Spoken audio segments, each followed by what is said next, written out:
So you'll have to forgive me if this looks a little bit scuffed. It's my first time ever trying to use a VTube model of any kind, but I wanted to see how it went. But we do have a director's take for today, and from the few spoilers I've gotten, it definitely seems like it's going to be a big one. So let's go ahead and take a look.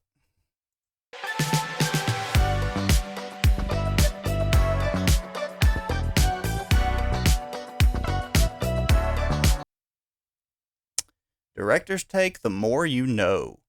That title already has me excited because one of the biggest complaints people have had with the Overwatch dev team for years is just how much they conceal information, whether it be how MMR is calculated or even the top played heroes and win rates and just basic specs that should be commonly available has always been hidden. So I believe some of that's finally getting revealed.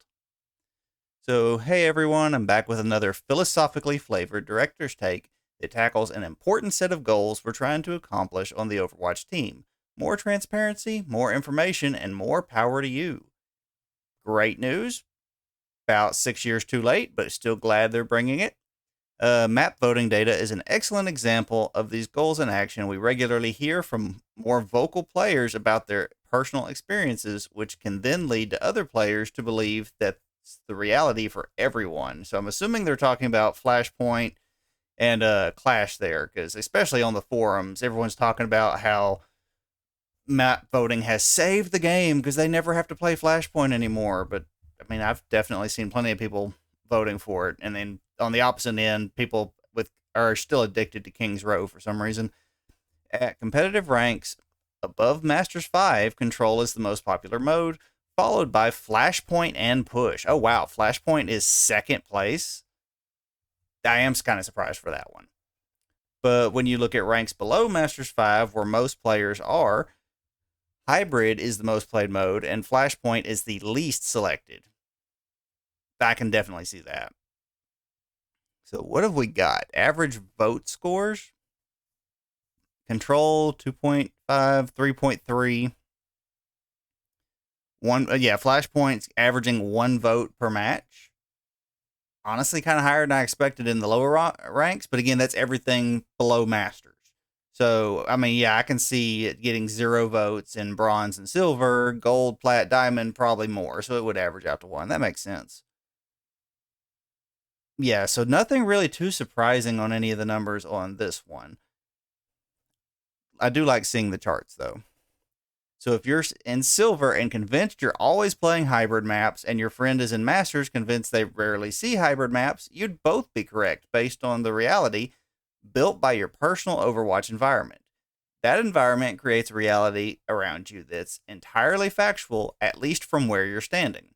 This is something we often consider when implementing improvements and changes to Overwatch. Some changes, like balance tuning, might feel odd if you aren't in the rank threshold we are targeting with a specific adjustment. With that in mind, we've been thinking about what we can do to broaden your perspective. Learning and discovery. I might be aging myself here, but do you remember when all the answers to a brand new video game weren't instantly accessible? When I used to go to local fighting game tournaments and someone whipped out a new combo, we'd all learn it in real time as a community and add it to our repertoire.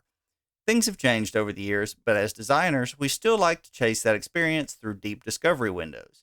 Think of discovery windows as the amount of time it takes players to figure out the best way to handle big changes, like new perks or new heroes. It's that time that everyone is learning together and things aren't min-maxed yet. Things can feel a little messy, but that's part of what makes the discovery window special. The discovery window is my personal favorite time in games. Everyone throws theories and ideas at the wall to see what sticks, and experimentation leads to innovation that can even surprise and inspire our team. Social media can be a double-edged sword when it comes to discovery windows. Nothing brings a community together more than working through the same puzzle and trying new strategies with friends and teammates, so the conversation after an impactful update is always amazing to see. On the other hand, there always seems to be a race to crack the code of a new patch, and many people market their solution as the best option. This isn't necessarily a bad thing. It's reasonable for people to seriously consider what they're playing and how to maximize their success. But there's an innate risk of cutting your own discovery window, and the joy of that process, when you simply accept answers that are handed to you instead of seeking your own solutions. When information is available to everyone equally, the opportunity to make your own judgments is also distributed equally. I agree with everything that was written there, but at the same time, that has nothing to do with the complaints around information. Most of the complaints around information have been concealing why characters are balanced the way they are, or concealing the MMR, or concealing several things, but definitely not the discovery window. So now I'm kind of concerned where the rest of this is going, but let's go ahead and take a look.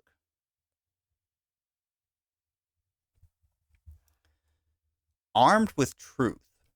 Offering you more real-time information about Overwatch may risk cutting that discovery window on our end, but our team is willing to take that risk in the hopes that providing more visibility leads to a deeper understanding of what we do and why we do it. Is there a way to do that by making the discovery window easier to navigate? We think so.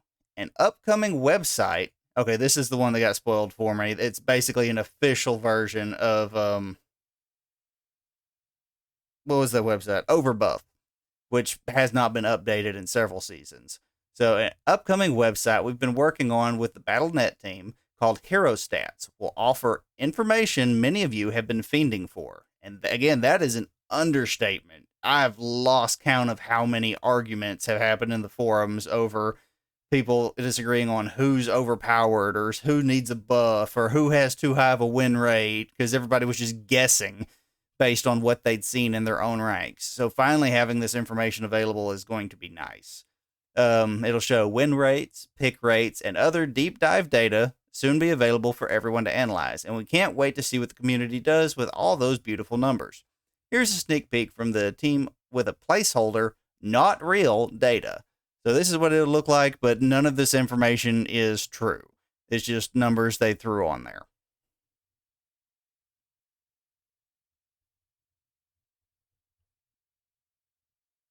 Interesting. Yeah, there's no way that's true because Lucio has a 44% win rate. No, he's never been that low, I don't think. Data displayed is not actual in the game, etc., etc. All right. In addition to being able to source data online, we're also keen on giving you more information inside Overwatch. Okay, what is this? We don't want to give away too many Season 18 spoilers, but one feature we think you'll be really excited about is the Advanced Info Panel. Ever wondered about the fall-off range of Cassidy's weapons or the exact amount of headshot damage Hanzo's Stormbow does? Thank you! Thank you, thank you, thank you. There is no reason we should have been having to Google that information this whole time. Every time there's a patch note or an update or anything, we're having to spend time on the Overwatch wiki trying to figure out if the number changes actually changed any breakpoints, and now we'll have that information in-game. That should have been in there day one. I don't know why it wasn't. You'll soon be able to find that out without leaving the game client. Our next developer update will have all the details. As a bonus, seeing that same concrete data our development team uses may help you to better understand balance changes and tuning that might not directly apply to your personal Overwatch environment. So the bronze players complaining about Sombra and the GM players complaining about Widow and everyone else. Hopefully this will make people quit arguing about that crap. Not likely, but it would be nice if people could just focus on playing the game instead of talking about this hero's broken or this hero's useless. Remember, data isn't the only thing we based balance changes around. That'd be a combination of intuition, feedback, and data. But this should help you to understand what the data looks like when those decisions are made. Our goal is to keep Overwatch approachable and easy to pick up for new players. But that doesn't mean those who crave a more complex information can't have that option. The team and I believe that you're better off having the information put in front of you so you can choose how you want to use it and broaden your perspectives, increase your personal knowledge, and level up your own Overwatch experience. Again, I agree with everything they said, but the team and I believe that you're better off having that information. So why has it taken almost 8 years for you to give us the information? This feels, all of this is great. There's not a single bad change in here. I love all of it. But over half of this article was basically them trying to justify why they're doing it, despite the fact that everybody already wanted it. I don't know. It feels like there's too much self-appreciation. Is that the right term there? I don't know. But thanks for reading. Good game, and remember to endorse your tanks. Was this one written by Aaron? Because he's the only one I know who is a tank player. Nope, Alec Dawson. Okay. Fair enough. So great changes. Doesn't say when the website's going live, but I'm looking forward to it. And yeah, that's going to be it. This is probably the best announcement we've had in a dev blog in a while. So y'all let me know what you think about the comments and if y'all are excited about these changes. Y'all have a good one.